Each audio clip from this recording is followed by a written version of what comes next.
Olá, pessoal, sejam muito bem-vindos aqui a mais um episódio da Dex Open. E agora nosso podcast aqui em novo formato. Passamos aí por um rebrand aí no mês de junho, julho, mas a gente continua aí forte, trazendo pessoas de toda a comunidade para dividir com vocês aqui visões e projetos dentro do Open Finance, carreiras diferentes, iniciativas e principalmente outros ângulos, né, para que a gente consiga olhar e se inspirar aqui também com outras carreiras. Meu nome é Gabriel Pereira, vocês me conhecem aqui, então eu estou aqui em todos os episódios, toco ali a Let's Open, publicando semanalmente ali as principais notícias do mercado.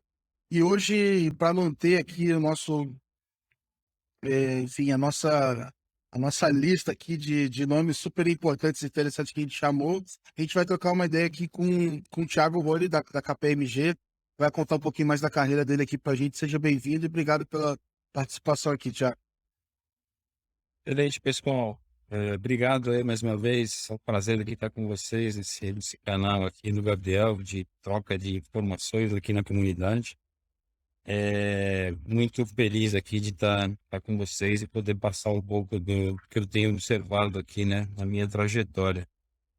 Como o Gabriel falou, eu tenho um papel dentro da KPMG de transformação de modelos de negócio, então uma carreira voltada aí para o segmento de serviços financeiros, desde aspectos regulatórios até mesmo a transformação do ponto de vista de novos modelos de negócio.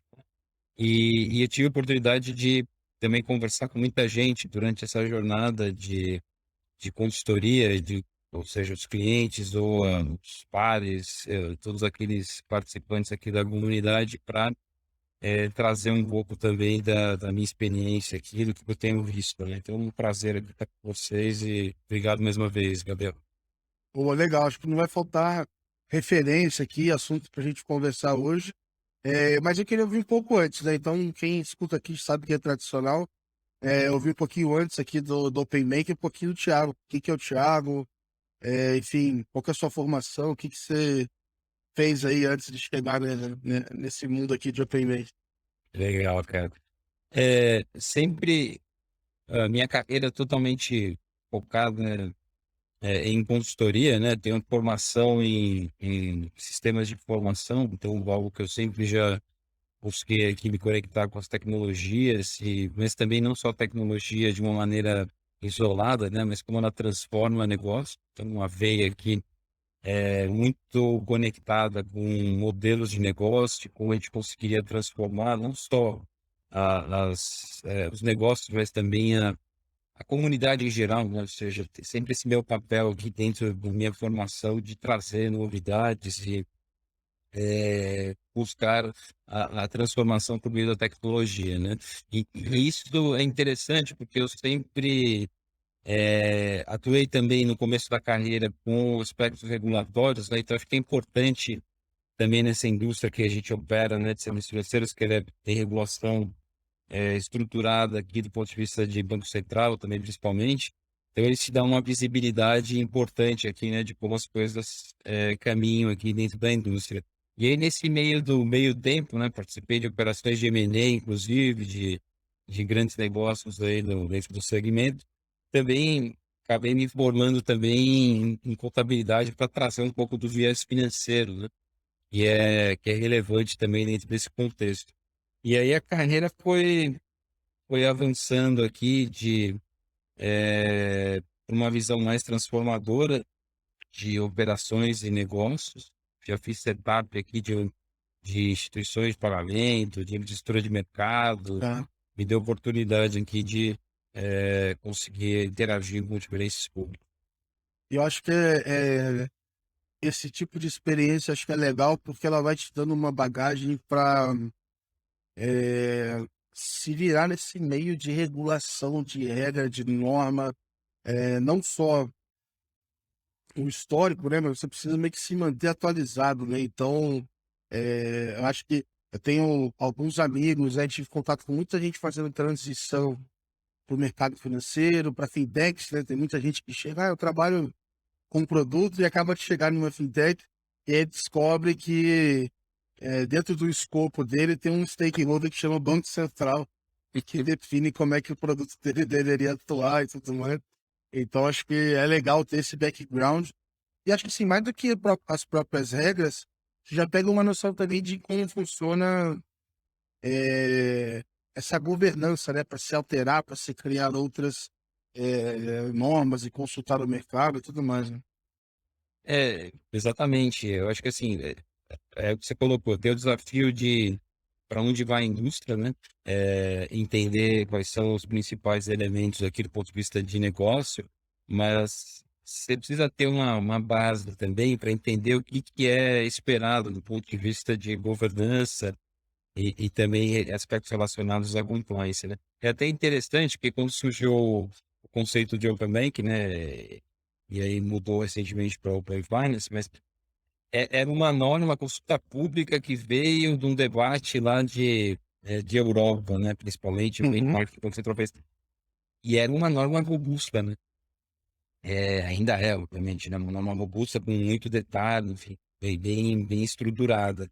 Uhum. E aí você interpretar aquilo, é óbvio que é importante ter o viés do negócio, né, que também está no meu cérebro aqui, mas você conseguir interpretar o que está sendo colocado ali e como que você implementa. Então, isso na minha carreira foi também bastante inerente aqui à minha área de Legal, atuação, né? Ou seja, legal. entender a transformação, mas também o que está por trás disso. Eu tinha discussões assim, às vezes levava semanas, assim, de interpretação mesmo. Não, a gente leu isso aqui na norma, é isso mesmo. Mas será que isso quer dizer? Bom, se isso está escrito, eu posso fazer isso ou não posso? Então, é, essa tradução, assim, né, não é trivial. É, eu queria até perguntar um pouco ainda durante sua carreira se você atuou mais em projetos focados no Brasil, ou você chegou a olhar para fora também, ou sempre foi focado aqui nessa indústria aqui de financeiro e tudo mais no Brasil? Não, boa pergunta também, Gabriel. Assim, eu participo de fóruns globais, né? Que tem lá os principais países, como, por exemplo, Inglaterra, Austrália, Hong Kong e um pouco de México também, né? Estados Unidos está avançando também nesse sentido. Então, eu tive a oportunidade lá do Fórum Global, né? Ter uma cadeira lá no Papel do Brasil e interagir com esse público também. E às vezes tem uns que estão mais à frente, né? Na jornada, por exemplo, UK. E é interessante se você observar quais foram os caminhos que eles tiveram, né? E recentemente, isso também para complementar aqui, fiz trabalhos para a África. Nigéria especificamente. A Nigéria está também implementando o Open Finance, caso o Open Banking, e é interessante que depois a gente expandiu isso para a África como um todo, né? Um desafio lá de inclusão financeira.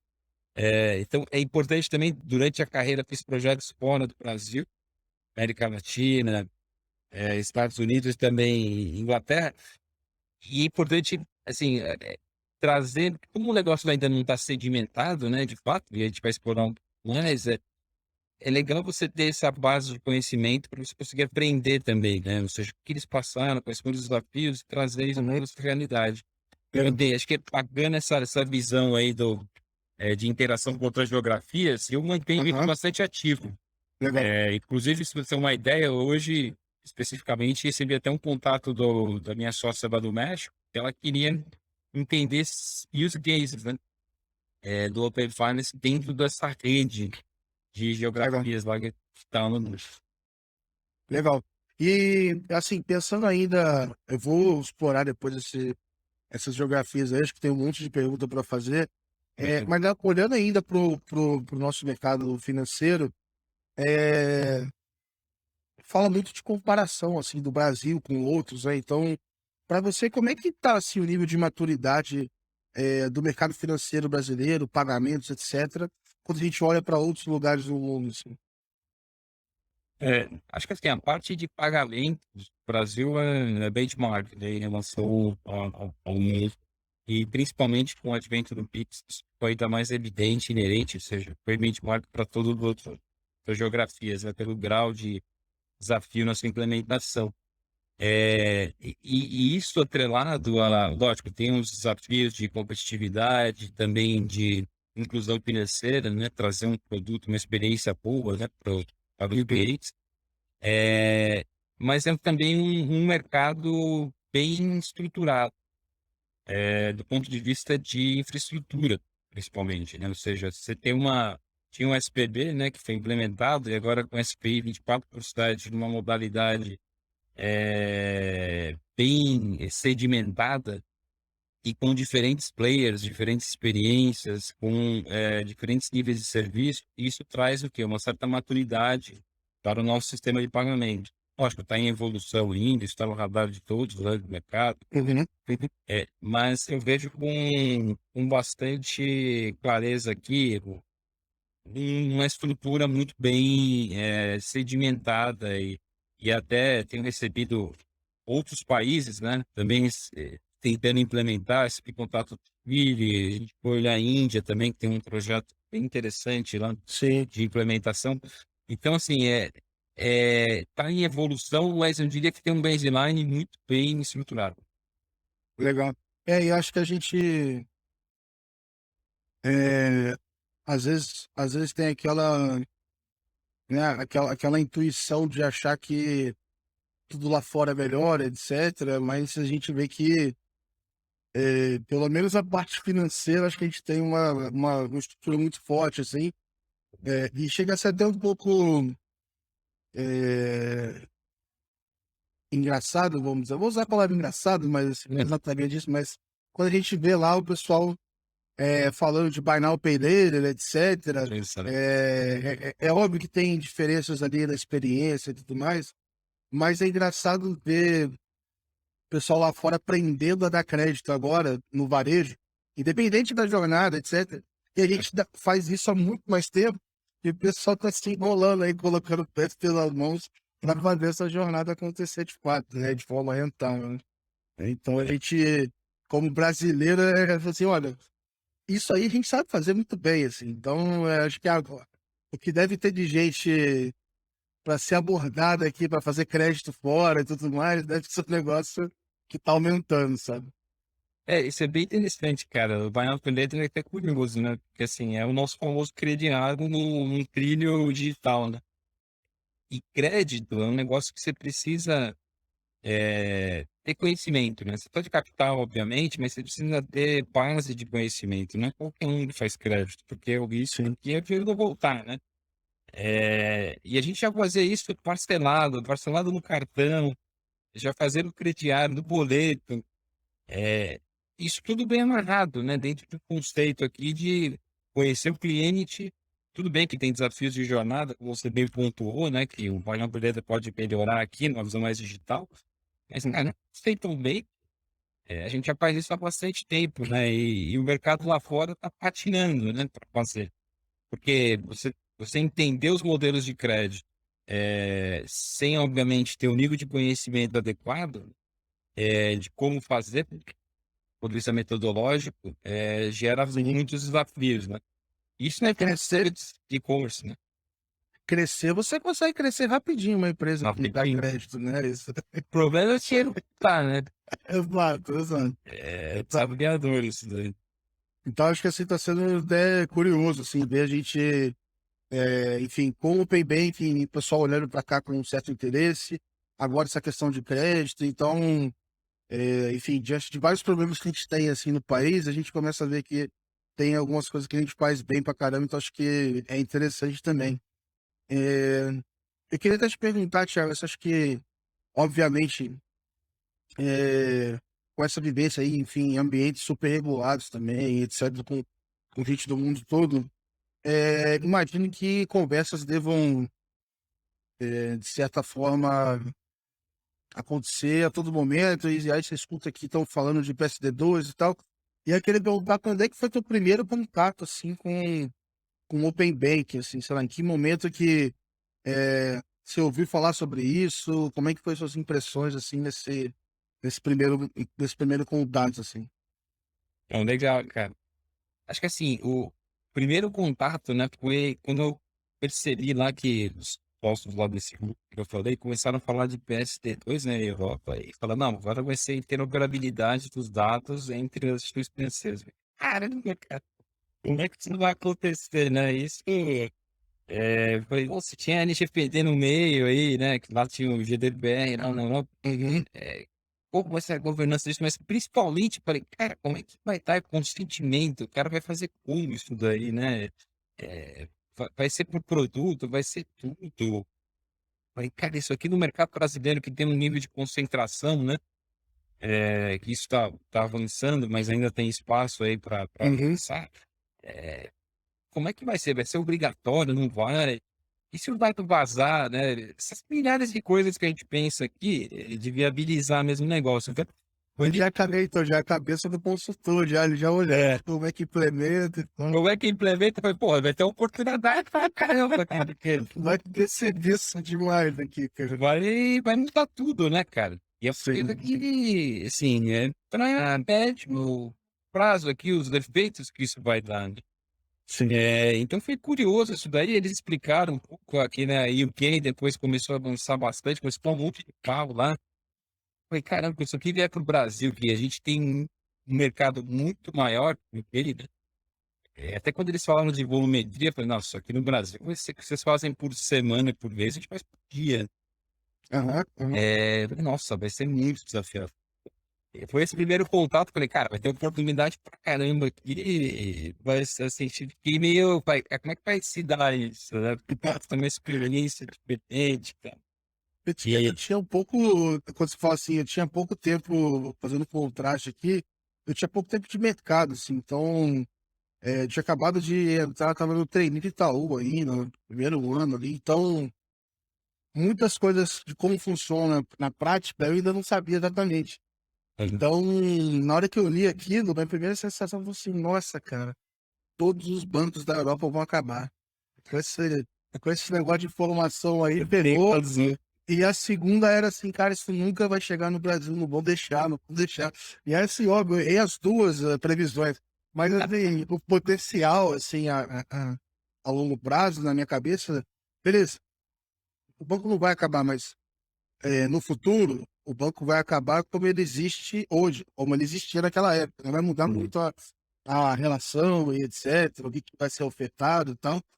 Mas era um negócio que dava um encomichão na barriga. Ainda dá, assim, mas dava um encomichão na barriga, assim. Ainda dá, aí você fala, cara, bom, se o dado vier para todo mundo, obviamente aqui quem tiver uma experiência melhor, né, vai, né? E vai ser rápido. Eu falei, poxa, vai o mercado, os novos entrantes ali, voar, né? Uhum, Mas eu tive a mesma sensação, cara. Ainda mais porque como eu atuo ainda, né, dentro do mercado desses bancos maiores, nossa, cara, olha como é que é o negócio e onde ele tem que chegar. Tinha um desafio gigantesco. uhum. É, E uma época que, sei lá, nesse período aí, quando começou a falar de PSD2 e etc., a minha leitura é que o mercado em si, independente de ser banco ou não, ele não estava muito preparado ainda para ter produtos de API, né? isso. Vamos dizer assim, as APIs não é um negócio que hoje um moleque de 10 anos tem uma API da escola, sabe? Exatamente. É um negócio muito mais. Tá sendo mais normal comum você ler uma documentação, falar de APIs, plataformas e etc., performance de APIs, mas nessa época não era, né? Então, Difícil você converter todo mundo assim para esse novo modelo, né? da noite para o dia, você trazer o modelo de microserviço, né, e exposição de API, todo mundo falando o mesmo padrão. Falei, cara, isso aqui vai ser desafiador, né? Até porque, por exemplo, para você montar o extrato de alguém, né? Se é uma visão única do cliente ali na tela, já é bem complicado, né? Imagina se vier uma requisição lá que tem timing de resposta. Aham. Então, foi bacana. E aí, assim, até vou trazer um negócio. Eu tava num. Teve um evento mundial de Open Finance, né? De Open Banking, que aconteceu no final de maio. E aí, assim, para mim, o mais interessante lá não foi nem muito uma palestra A ou B, assim, mas senti um pouco de qual era o ambiente dos players da Europa. Assim. Uhum. E para mim, era muito claro que eles estavam meio que encerrando um ciclo agora, sabe? Tipo, de X anos fazendo o que trouxeram eles até aqui, e eles estavam discutindo o futuro. Então, assim, o PSD2 morreu, o PSD2 tem várias limitações, o que a gente vai fazer para mudar? E PSD3, e, enfim, e como é que a gente cobra mais das instituições? Como é que a gente cria um modelo que remunera também quem tem as APIs para ficar um negócio que fecha a conta para todo mundo, etc. Então, estavam tendo algumas discussões ali, e uma delas, que inclusive eu estou para me aprofundar mais nisso, assim, para estudar, eles estavam falando de APIs Premium para Open Bank. Isso. Então, falou assim: olha, beleza, você quer oferecer um PFM no seu melhor nível, que ele vai atualizar em real time. Então, da mesma forma que hoje, né, você paga uma coisa no teu cartão, né? E aí vem na hora a notificação, sei lá, poderia chegar no teu PFM todos ali, para, etc. Ou você pode fazer consultas para uma tesouraria, para um PJ e coisas assim. Então, estavam discutindo o modelo premium e falou assim: olha, beleza, o banco ele pode oferecer uma API com essa qualidade melhor, mas ele precisa ser remunerado e tal. Então, é, eu vi muito esses pensamentos e um modelo assim, ó, estamos com a mesa aberta para pensar qual vai ser esse próximo passo, esse futuro, e acho que são discussões que vão, em algum momento, alguns anos para frente, vão chegar aqui no Brasil, assim, sabe? Concordo contigo. Esse conceito de API Premium, né, é exatamente a reinvenção do modelo de serviços financeiros como ele era antes. Foi o ponto que você colocou bem, né? Porque os bancos grandes, ou os players incumbentes, assim chamados, eles têm uma infraestrutura já, eles têm um nível de informação. Eventualmente, ele pode monetizar essa base que ele possui, criar um API Premium que sim, ele tem o conceito de Open Finance, mas ele faz o quê? Ele traz uma informação, né, assim como você falou, que é sofisticada, que ela é específica, que ela me traz aceleração. E para isso, eu remunero, né? Remunero a minha meu CAPEX. Uhum. Obviamente, você trazer um conceito de que eu já tenho a plataforma montada, e aí financeiramente falando que ela está amortizada, né, em termos de custo, e você expor isso para o mercado, mas trazer uma nova linha de receita.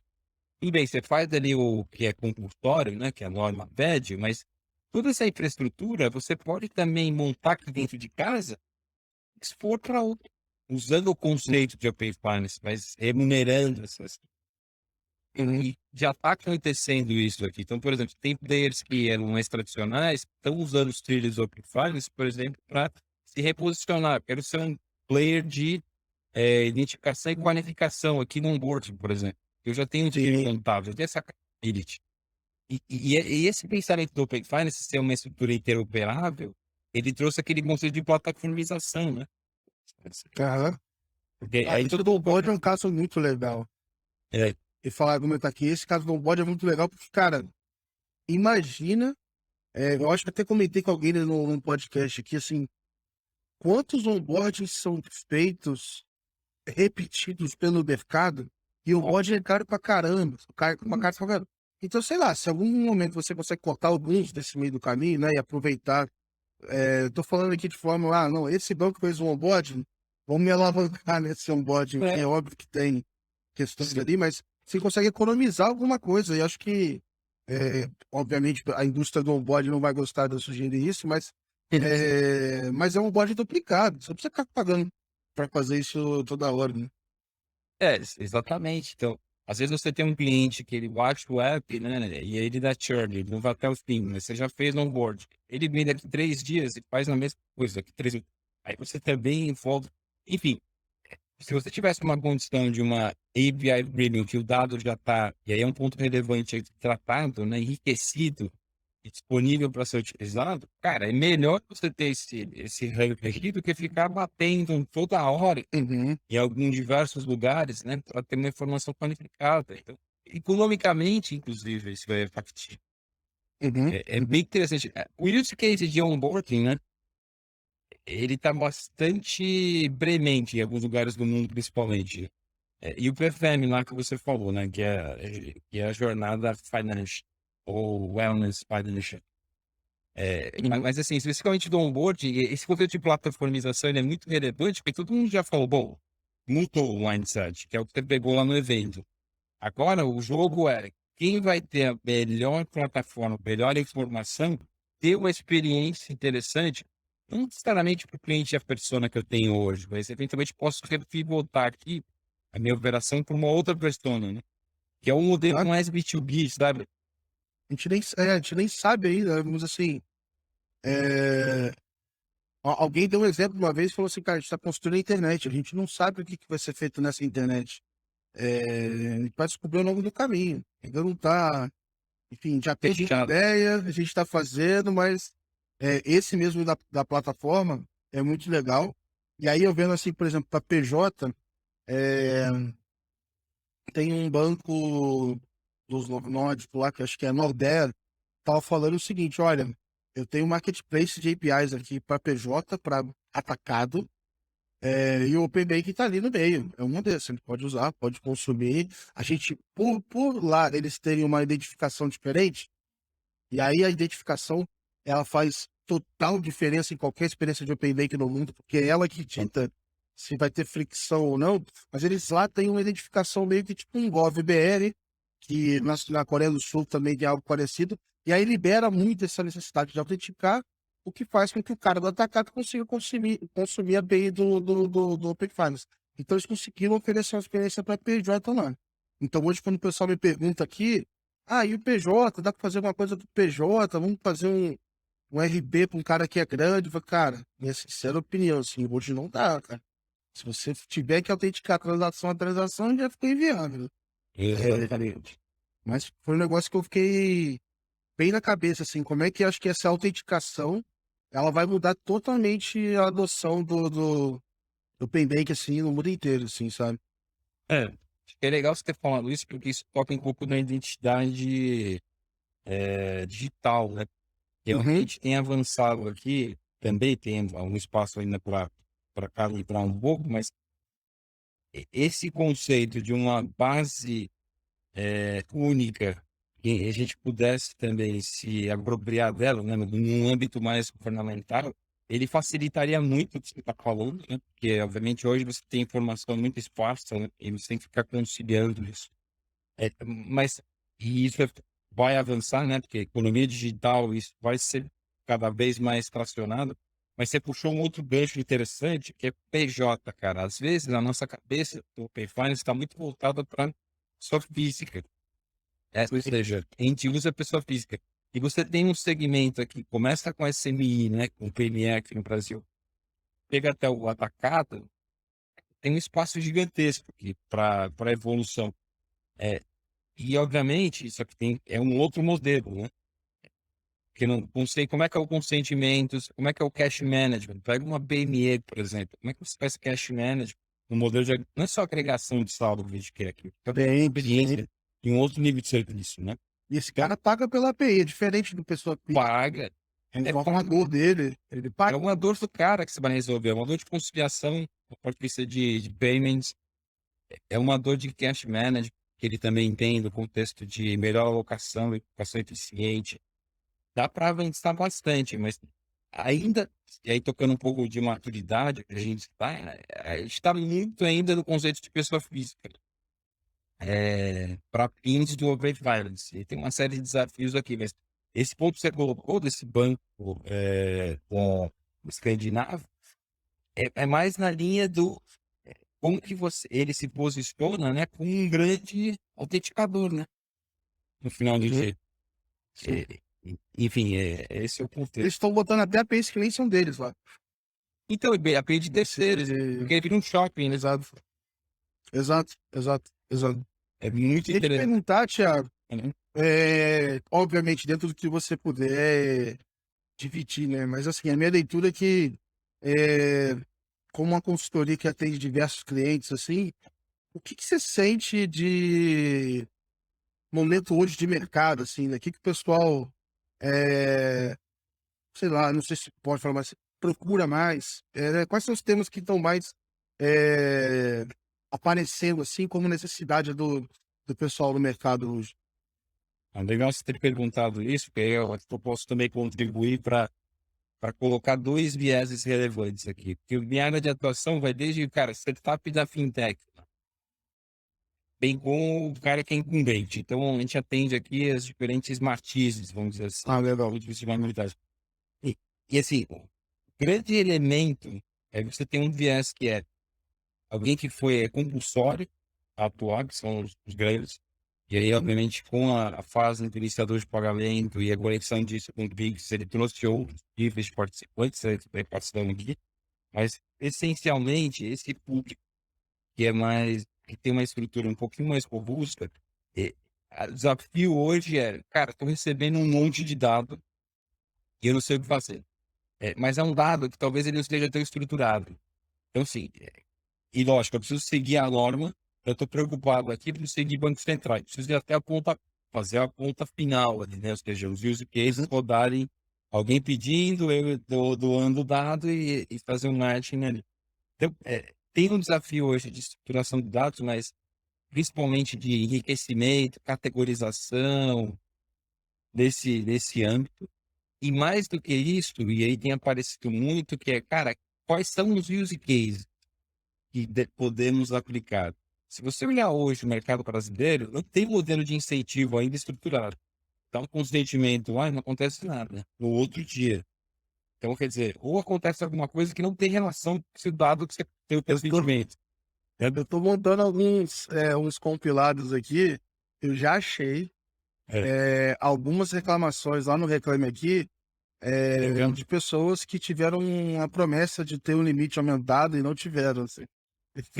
Eu Você tô vê fazendo alguns, expectativas. assim. Assim, assim, eu tô compilando alguns casos aqui, assim, Não, pessoal. vai ser excelente, cara, porque eu imagino que seja exatamente isso.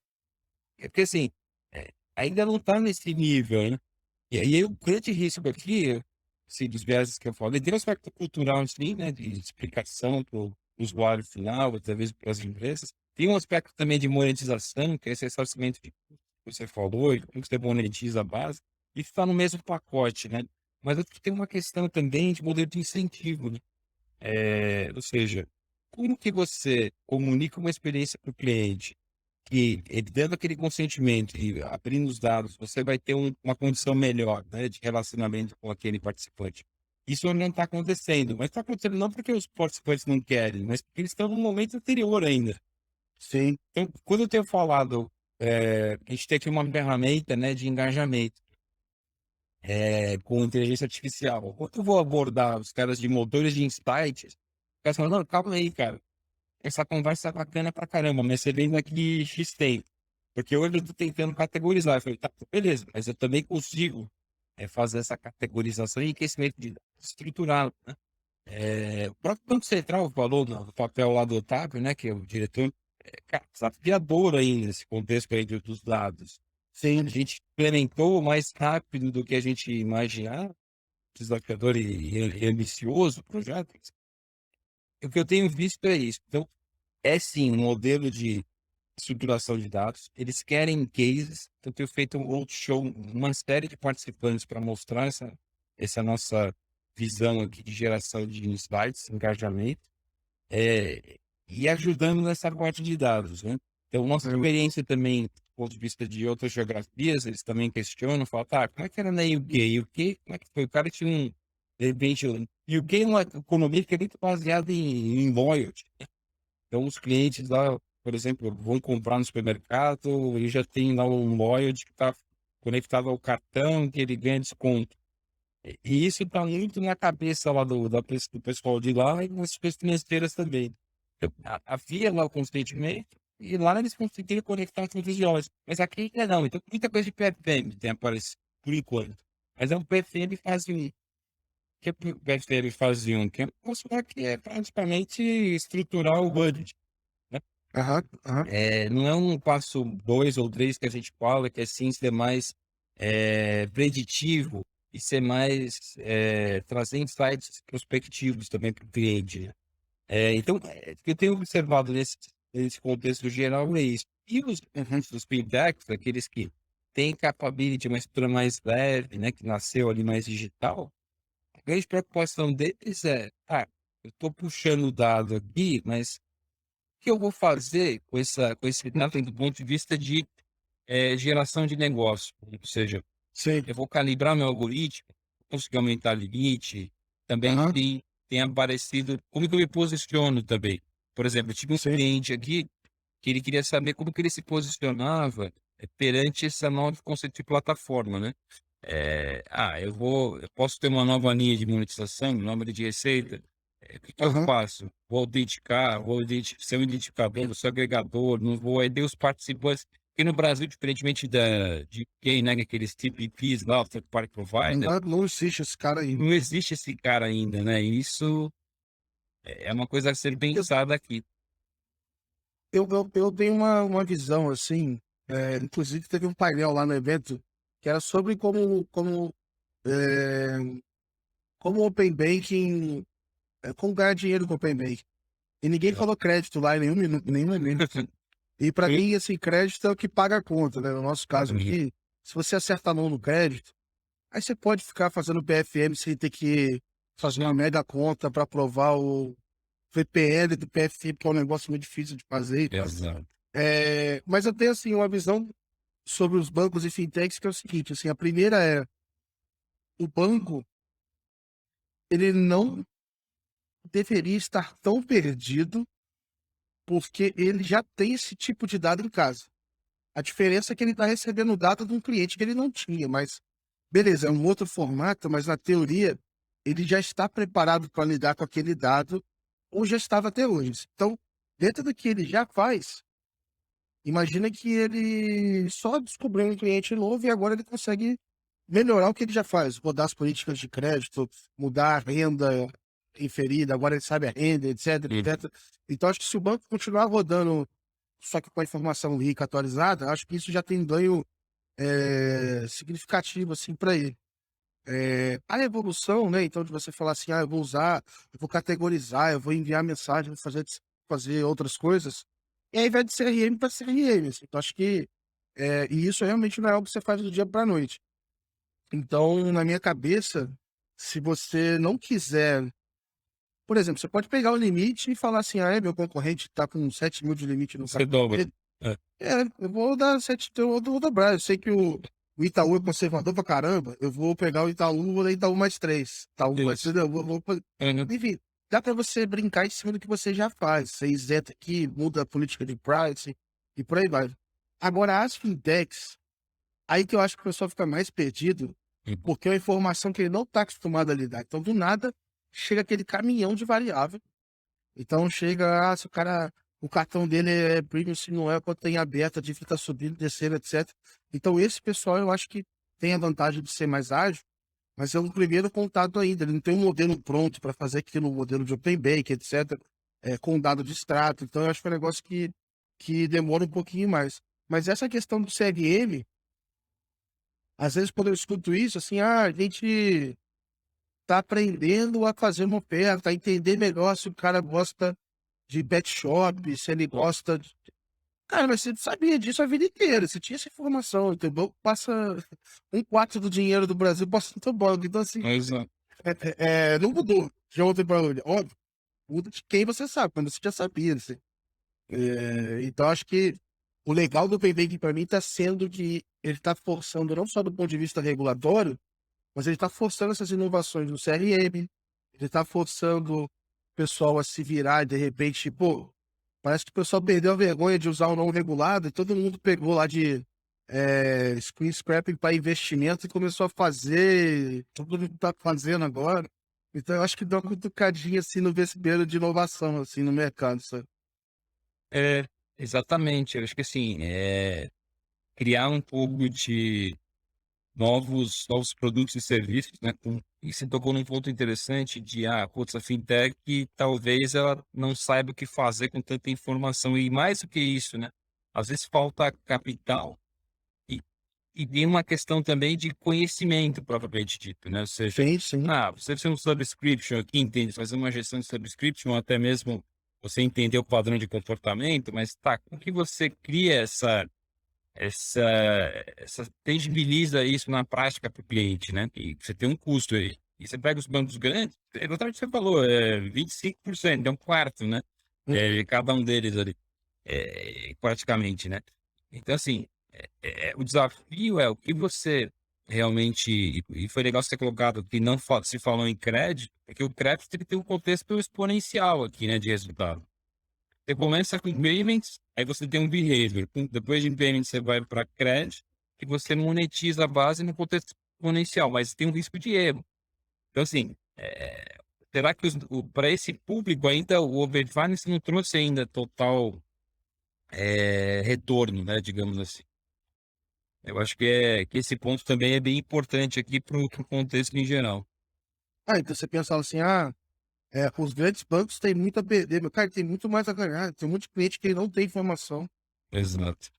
Começa um rouba montinho, um pega do outro ali e tal. Tem dinheiro na mesa pra caramba ali pra ser trabalhado e tal. Então acho que, É, além, obviamente, do bolo inteiro ser gerado, né? Você incluir pessoas que não tinham acesso a crédito, aumentar a diversidade de pensamento, né? Na hora de conceder crédito e tudo mais. Então acho que tende a fatia do bolo aumentar e começar essa movimentação maior aí, que acho que você saudou sim, também. que é o ponto que a gente comentou também, né, no nosso papo do início, da inclusão financeira, né, que você tem um público ainda que busca essa inclusão, mas também novas soluções financeiras, né, porque às vezes você fala, tá, eu vou fazer um cheque especial aqui, mas eu vou ter esse ponto só, porque eu não sei quanto de dinheiro esse cara realmente tem em outros lugares, né, e agora eu sei. Se eu usei, de repente eu posso ter um pouco mais agressivo, que é o que você falou, posso aumentar um pouco mais o limite, ou até mesmo ter um cheque especial só para aquele período em que ele tem um descasamento, mas eu consigo já dar um push na conta dele de outro participante, trazer o dinheiro para cá. Então, Aham. você percebe que você possibilidade, a partir de agora, mesmo os bancos incumbentes, de ter uma solução financeira mais personalizada, né? Você fala, não, cheque especial para todo mundo, X dias. Não, cara, às vezes para um público específico, você fala, não, cheque especial para esse dia vai funcionar e vai ser uma experiência legal. Então, quer dizer, ainda tem muito a avançar, né? Hoje ainda a gente está tateando, que é a minha impressão, né? Que eu tenho visto aqui nas chamadas e tudo mais, está tateando essa questão dos use cases aí, mas não precisa falar, puta, é um use case da NASA. Isso que a gente está falando, né? É realmente uma calibragem no que é perceptível para o cliente. Eu vi um case super legal, assim, do Banco do Brasil. E eu vi, não foi porque elas me mandaram, eu vi no Twitter também. Um cliente falando que ele recebeu mensagem no WhatsApp. Assim, olha, você compartilhou os dados de Open Banking com a gente e a gente viu que você compra na Amazon. E a gente tem um marketplace aqui e tal, então um desconto, um cupom de desconto e deu pro cara. E o cara compartilhou, feliz. Eu falei, cara, olha que louco isso aqui e tal, que foi legal. E eu achei, cara, eu fiquei muito empolgado assim quando eu li, porque é, é um negócio relativamente pequeno, né? Você não vai mudar o ROI da empresa por isso. Mas, cara, vai ser um monte de ações pequenas dessa que vão mudar muito a satisfação do cliente, vai melhorar a oferta para esse cara. Então, a minha leitura é que não tem muito. Não existe bala de prata assim no Open Bank, mas essas pequenas ações assim vão acabando mudando totalmente a experiência dele. E aí eu queria até ouvir um pouco de você, assim, olhando para fora, de que você, sei lá, ou até nessas conversas, que casos você tem visto, o que você acha que tem sido legal, ou tem sido um pouco explorado, poderia ser explorado mais, a gente já falou de alguns aqui. Eu sou super curioso de, quando dá, eu entro numa loja de app da Coreia, e eu fico procurando algum para poder ver se tem algo legal. E, cara, sou fã aqui de saber também do que está acontecendo, sabe? Pô, legal, cara. Acho que assim, eu dividiria isso em termos de use case que eu tenho visto, né, no mundo inteiro aqui, tem quatro grandes vieses, né? Um que é mais essa questão de regulatório, né, atender aspectos regulatórios com o trilho do Open Finance, do Open Banking. Então, por exemplo, Uhum. falou aqui de identificação, autenticação, para diminuir a fricção da indústria. Esse é o primeiro viés. Tem muita gente já fazendo isso. Depois tem um componente de financial planning, que o BFM aqui é o mais conhecido, mas tem um monte de outros que estão sendo feitos lá fora, inclusive na ótica de de produtos mesmo de investimento, né? Uma hiperespecialização, porque acho que essa palavra, né, pode ser um buzz, mas ela de fato é onde a gente quer chegar, Aham. com os dados estruturados, né? Então, esse é um segundo bloco. Terceiro bloco é crédito, e aí um crédito também diferenciado, porque é um cheque especial diferente, um overdraft of bonus, é um produto que tem uma condição específica para mim, não necessariamente putz, isso aqui é capital de giro, é 60 dias. Não é isso, é algo muito especializado que conecta um pouco com cash management. Tem muita coisa de real estate também, sendo feita lá fora. Então, por exemplo, sabe essa jornada de contratação do real estate que tem muita fricção, né? Tem muito ponto ali de Nossa, manualidade, né? e se eu pensar nela, eu penso que eu tenho que tirar um tempo para estudar como é, sei lá, Isso. fazer um financiamento, comprar uma casa, sei lá. É muito complicado, cara. Então, tem coisa sendo feita de real estate lá, inclusive no ponto de vista de imobiliário mesmo, o crédito imobiliário. O Brasil trouxe um pouco disso lá com o Home Equity, né? Que tem muitos Aham. pontos para avançar. Também tem muita coisa acontecendo lá fora. Então, esse é um terceiro bloco. E tem um bloco aqui que é mais comportamental também, né? Ou seja, como que você, por meio, porque serviço financeiro é algo que é um meio, né? Não é um fim em si próprio, né? Você não acorda lá falando, não, vou contratar um crédito aqui amanhã cedo. Você, na verdade, fica no Se eu investe falar de isso, sonho. É, se eu falar isso, é um dia triste pra caramba. você tá ferrado. Vou Mas nesse pegar um empréstimo. brincadeiras à parte, tudo isso está conectado ao sonho, né? A cartão Sim. de viagem, é uma aquisição de um bem, eventualmente uma sonho que alguém tenha, né, de algum estudo ou de alguma coisa. Então, assim, isso é relevante. E aí, estou colocando essa questão comportamental, por quê? Porque também o Open Finance, ele traz correlação aqui com o conceito de serviços financeiros embarcados. Ou seja, você ter serviço financeiro para viabilizar o sonho. Então, por exemplo, teve um caso lá, você sabe que todo julho alguém viaja para a Europa. Cara, será que você já não dá um push no celular do cara? Você quer contratar um seguro viagem aqui? Ok. Esperar o cara entrar em contato para contratar o produto. Então, é um outro elemento também, que é um nível de maturidade muito maior, mas em alguns casos, alguns participantes têm feito já, que é entrar no conceito de comportamento mesmo, ou seja, use cases que afetam o comportamento por meio de serviços financeiros. É meio que conectar o sonho, né? Gamificação. E aí eu puxo um outro gancho disso com que a gente tangenciou um pouco aqui também, que era economia também, finanças 2.0 que a gente está chamando, mas conecta isso com criptoativo. Aí o negócio vai longe, porque descentralização Aham. mas é um outro papo, o que que a gente pode marcar também, né, para falar sobre isso, que Pô, tenho bastante atuação também nessa ótica aí, mas então o que tenho visto esses 4 pilares: regulatório, financial planning, a parte de crédito, um real estate aqui e o ponto de vista comportamental. Eu tenho como se fosse uma árvore de decisão, tem um material que a gente criou lá no grupo, que ele fala exatamente dos cases que tem acontecido lá fora. E até alguns ainda já em andamento já, né? Que desse banco inglês, Austrália também, então, enfim, mas é bem interessante e, cara, você vê isso daí acontecendo, na camada. legal pra caramba, assim. Acho que, é, enfim, cada dia que eu vou, descubro um outro negocinho aqui. É, eu tentei por um período, eu estava usando uma solução, um serviço que eles mapeiam várias jornadas de bancos e fintechs no mundo, assim. E aí você pode consultar como benchmark, né?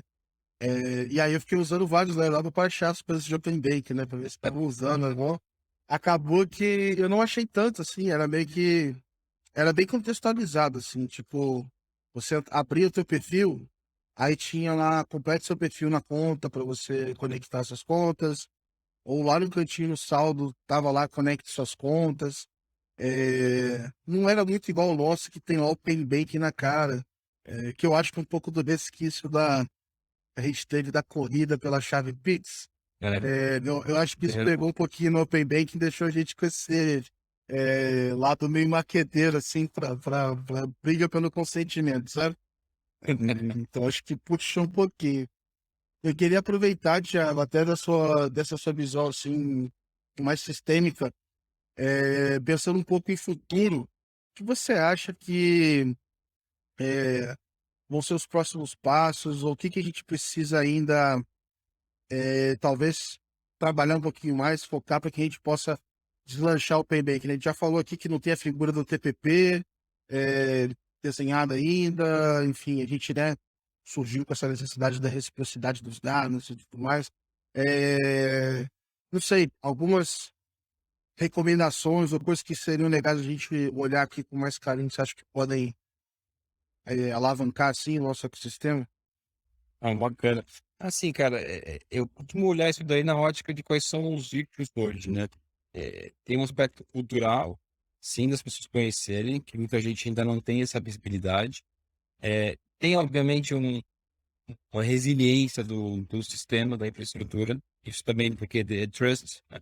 Para você trafegar seus dados, precisa ter trust isso. E é o papel que o regulador fez, junto com as instituições financeiras que implementaram, é ter a segurança de que isso vai funcionar. É, e muito mais, o terceiro ponto é modelo de incentivo. Então, assim, como é que eu enxergo a futurologia disso? E o que você falou, né? Com um grande chance de errar aqui, que a gente até brincou no início, né? É, é você ter primeiro, uma experiência. Vai ganhar o jogo quem tiver experiência por cliente. Para testar por experiência, porque você precisa conhecer o cliente. E aí, acho que essa possibilidade de ter mais informações do cliente nos dá a possibilidade de criar soluções hiper especializadas. Então não adianta a gente falar, putz, o cara deu algum sentimento, e aí em seguida eu falo, não, então aumentei seu limite. É até legal ali no momento zero, mas depois não tem footprint. O cara vai sair, não vai nem perceber que é uma conexão com a outra. Mas se você, por exemplo, fizer para ele, quer ver um negócio interessante? A parte de investimentos, né? Tem participantes já fazendo. Quando eu vou fazer declaração de imposto de renda, por exemplo, que eu tenho lá todas as minhas ações, né, de renda variável, isso é baita fricção, né? Será que com o Bitfinex, se eu conseguir ter uma outra experiência para esse cliente? Então, assim, coisas dessa natureza que eu vejo. Então, a futurologia, ela vai. Precisamos, logicamente, ter segurança e monetização do modelo de dados, mas isso tem que se conectar com incentivo palpável, né, para o consumidor, e especificamente nos seus diversos níveis, né, com soluções hiper especializadas. E o futuro disso é a interoperabilidade de todos os participantes no modelo de plataforma. Então, esse ponto que você colocou de API Premium, muito interessante, porque todo mundo já se preparou para esse conceito, e aí precisa tratar um pouco essa questão de ressarcimento de custos, como é que vai ficar, porque senão você mata o modelo economicamente. Esse é um ponto Aham, interessante que está na agenda aqui de todo mundo já também. Porque você pode ter um modelo diferente de pricing se aquilo tiver valor no mercado, né? Mas necessariamente você precisa ter todos naquele mesmo patamar. E exato. patamar receber um dado mais estruturado. Mas também isso também não pode virar canibalização do modelo, né? Então, esse também é um ponto interessante de ressarcimento para a gente calibrar aqui e equacionar. Mas, mais uma vez, eu vejo isso como a gente ter um conceito de hiperespecialização e possibilitar uma jornada digital mais fluida. Hoje se fala muito em digital, mas na prática tem que cotovelo lá, né? Você pega, por exemplo, o mesmo caso do Pix, né, que está em evolução aqui, estou trazendo um outro contexto, no e-commerce, né? Quando não tinha no iniciador de pagamento, cara, e digitar, colar, não sei o que e tal, journey, no final do dia. E era digital, né, entre aspas, né, naquele momento. Mas, enfim, você ia tanto para um labirinto ali que o negócio funcionava. Agora, uma experiência simples, que pode ser utilizada nesse contexto, ela vai facilitar muito a percepção de valor, né? E aí o ponto, só para fechar aqui, como que a gente conecta tudo isso, interoperabilidade, mas ainda com contexto centralizador, né, que é a infraestrutura do finance, com as finanças descentralizadas, né? DeFi, por exemplo. Então, aqui também a gente tem que pensar um pouco, porque CBDC que também está na agenda do regulador. Aham. Como que isso vai conversar, né? Porque na prática você vai ter que, de alguma maneira,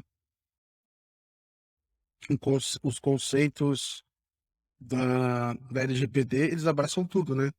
Então, a privacidade, o consentimento, isso vai ter que acontecer lá de alguma outra forma, não necessariamente da mesma forma que acontece, né? Da forma exatamente igual ao que acontece no Open Bank, mas vai ter que ter, de alguma forma, ser, vamos dizer assim, consentimento vai ficar cada vez mais comum no nosso dia a dia, assim, né? No vocabulário aí de Exato. autorizar, consultar os E, dados.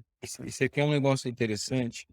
Você poderia, que a gente tem debatido aqui nos grupos também, tá, Gabriel? Você poderia ter, imagina uma situação de o cliente seja de fato dono dos dados e ele monetize seus dados. Isso pode virar até mesmo, aqui um pitadinho aqui de futurologia, pode virar até mesmo um novo mercado.